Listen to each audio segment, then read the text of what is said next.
Елиезер. За патот. За вистината. За живот.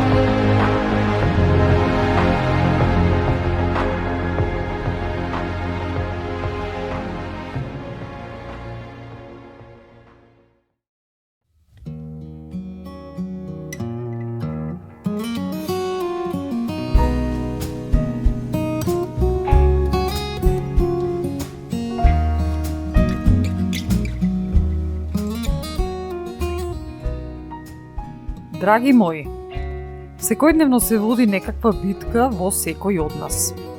Тоа е битка помеѓу телото и духот. Телото ја представува нашата телесна природа, како што е љубомората, гордоста, зависта, компромисот. Тоа е лесниот начин за да се живее. Не мора да се трудиме да бидеме дисциплинирани. Можеме да правиме што сакаме. Доколку некој е неучтив со нас и ние сме неучтиви со него. Ако не сакаме нешто да направиме, нешто како што треба, не го правиме. Ако сакаме да изедеме храна повеќе од потребното, го правиме тоа. Се ова е телесно. Телото сака да владее, сака да има контрола. 13-тиот стих од 8 глава од Евреите до Римјаните гласи: Ако живеете по телото, ќе умрете. Но, ако преку духот ги умртвувате работите на телото, ќе бидете живи. Драги мои, започнува ново издание на Елиезер.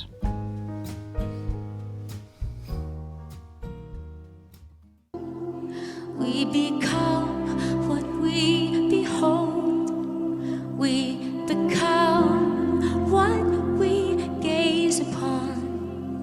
We become what we behold.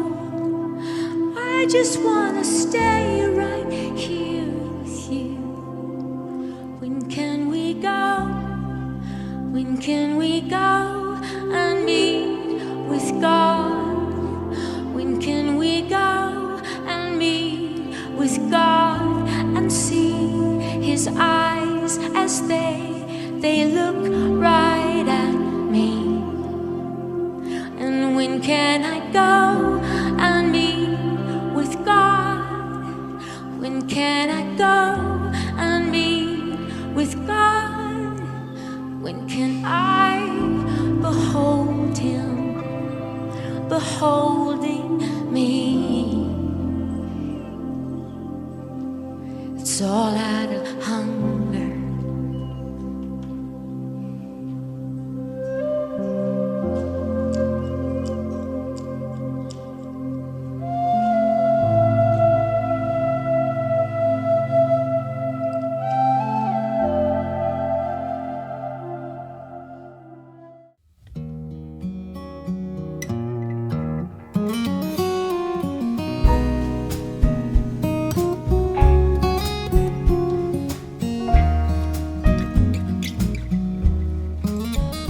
Телото е опишано како диктатор. А што прави диктаторот? Ги носи одлуките во наше име. Ни кажува што да правиме, кога да правиме. Ние само следиме наредби. Ако заглавиме во сообраќај, телото ќе ни каже: вознемири се, ова не е во ред, ќе ти го уништи денот. Многумина го следат диригирањето од телото. Ги следат неговите наредби. Исто како добар војник. Да, господине, веднаш. Или, например, на работа некој несоодветно се однесува кон нас. Не поканиле на состанок и веднаш телото реагира и вели: навреди се, ова не е во ред. И веднаш се согласуваме на предлогот, а знаеме што следува потоа. Стихот ни укажува дека ако живееме по телото, ќе умреме. Тоа се однесува на нашето духовно постоење. Ќе умрат нашите соништа, нашата вистинска природа, но да бидеме реални, ќе имаме штета и на нашето тело.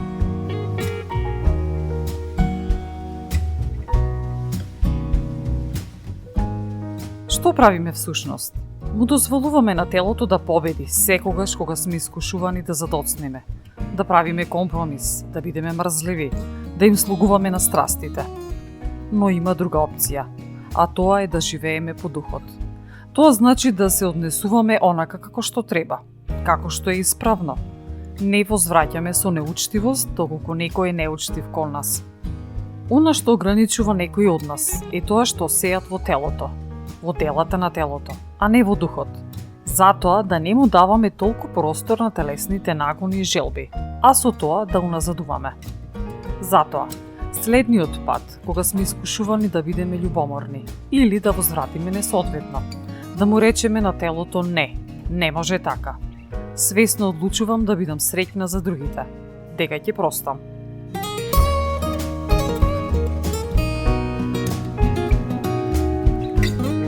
Доколку телото не наведува во погрешно однесување, грев да речеме нема тоа да го сторам. Доколку не побараат погрешните луѓе за соработка, за дружење, да речеме не, бидејќи ако речеме да, ќе не повлечат во темнина. Доколку телото постојано бара да конзумира нездрава храна, да речеме не и да бидеме дисциплинирани, бидејќи на крајот ние ќе трпиме болката, страдањето. Да престанеме да ги слушаме наредбите од нашиот диктатор, телото. Да ја преземеме одговорноста за квалитетот на нашиот живот, за нашата среќа, за нашиот успех. Апостол Павле во послание до Галатјаните пишува: Ви велам, живејте по духот и желбите на телото ваше нема да ги извршувате. Оти телото сака спротивни работи на духот, а духот спротивни на телото. Тие се еден против друг, за да не го правите она што сакате. Ова е битка што постојано ќе ја водиме. Ова прашање не се решава еднаш и за секогаш. Колку и да сме тренирани, колку и да знаеме, телото во одреден момент ќе не издаде и ќе изреагираме на начин што не сме очекувале. Ова е секојдневна битка, постојано сме во војна. Но сепак, имаме авторитет да одлучиме да не паднеме во замката на телото. И тоа е вештина, се учи. Не дека е лесно, но е неопходно за нашата среќа. Контролата треба да ја има нашиот дух. Да започнеме да сееме во делата на духот. Тогаш растеме. Тогаш Господ Бог ќе ни даде повеќе. Сите наши дарови ќе бидат истакнати доколку живееме по духот. Тогаш лесно му е на Светиот Дух да комуницира со нашиот дух и обратно. Како што пишува во послание до Римјаните 8 глава 26 стих. Исто така, и Духот ти помага на нашата слабост, зашто ние не знаеме зашто да се молиме како што треба, но самиот Дух посредува за нас со неискажливи воздишки.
Потребна е дисциплина. Во послание до евреите глава 12 пишува: Секоја казна однапред не се покажува дека е за радост, туку за жалост, но потоа на свикнатите на неа таа ќе им принесе мирен род на праведност. Затоа, исправете ги премалените раце и ослабените колена, и со нозете своји направете си прави патеки, да она што е хромо да не се отклони, туку поскоро да се исцели.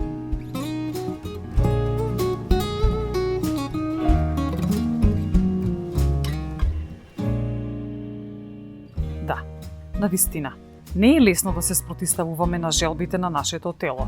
Тоа сака удобност, ја сака комфорната зона, без промени. А знаеме дека без промени нема ни напредок. Телото го сака лесниот пат.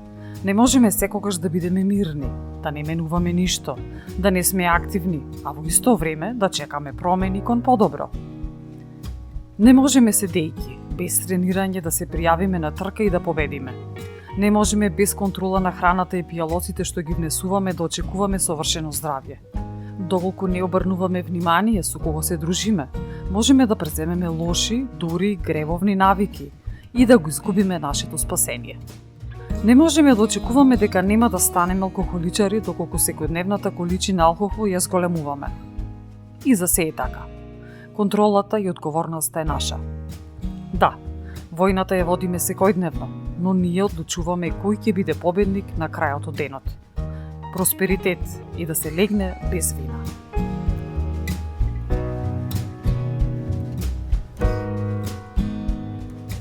Подобро е сега да ни биде потешко и да го видиме нашиот благослов и господовата наклоност, отколку обратно. Телото сака моментална сатисфакција, не сака да чека, нема трпение, сака да се одмазди. Телото сака добро да се чувствува, не мислејќи за подоцна. А ние треба да растеме, да мислиме за подоцна. Треба да бидеме понапред од тоа што сме биле пред 5 години. Како ќе препознаеме дека телото го диктира моето однесување, мојот живот? Да провериме докаде сме со нашите страстни желби, да провериме дали се уште реагираме на секој збор упатен до нас, како реагираме. Доколку реагираме исто како порано, тогаш дефинитивно телото ни е диктатор. Не велам дека треба да бидеме совршени, но треба да растеме, да созрееме. Господ Бог многу често ги користи другите луѓе за да не промени нас, да го промени она што е погрешно и длабоко скриено во нас. Наместо да го молиме Бога да ги промени луѓето околу нас, да се молиме да не промени нас. Војната во нас трае постојано. Тие внатрешни сили постојано ќе се обидуваат да излезат на површина и да го диктираат нашето однесување. Затоа и апостол Павле во послание до Коринтијаните вели: Јас умирам секојдневно.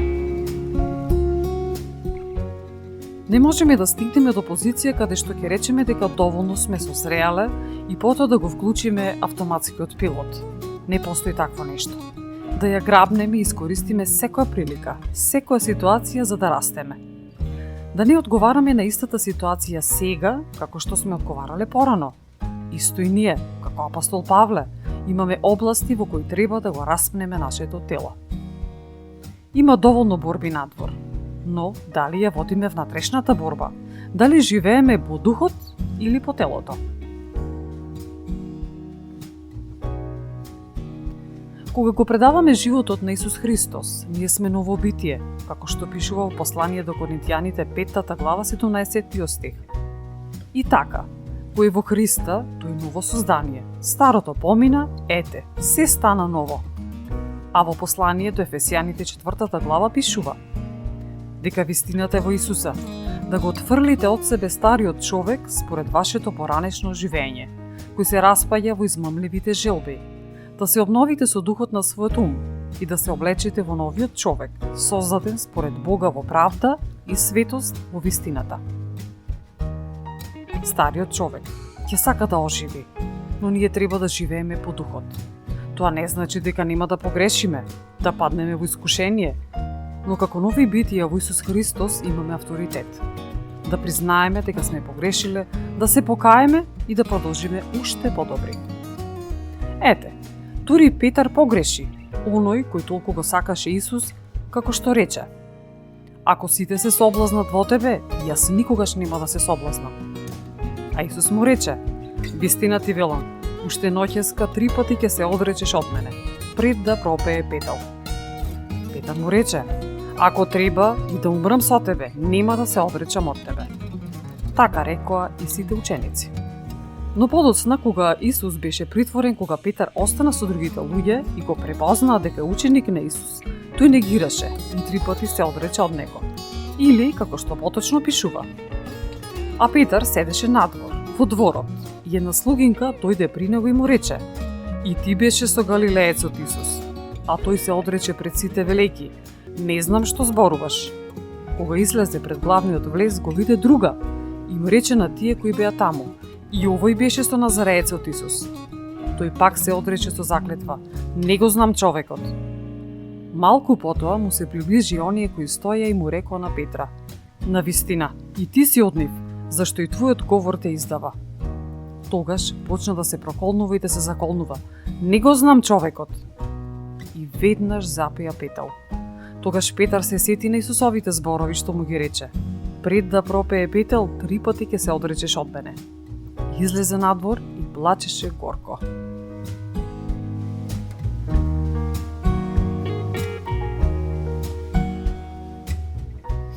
Исто и ние, како Петар. Ги имаме двете природи во нас, стариот и новиот човек. Затоа, треба да го отфрлиме стариот човек, старите образци на размислување, на однесување, се што е погрешно. Запомнете, новиот човек во нас е посилен од стариот. Причината зашто стариот човек не контролира е тоа дека ние постојано го храниме. Се што храниме ќе расте. Затоа, секогаш кога му дозволуваме на стариот човек да действува, тогаш го храниме. Наместо тоа, да го храниме новиот човек, а да го одгладнуваме стариот човек во нас. Да одбереме да живееме по духот, а не по телото. Исус Христос ни дава повеќе од сила за да успееме. Тој е патот, вистината и животот. Драги мои, имајте убав ден.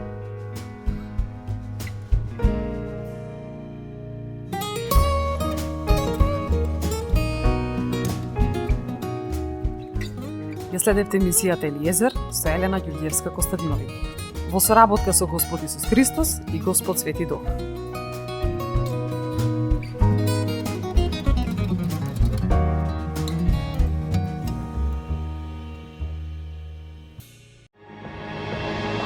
Елиезер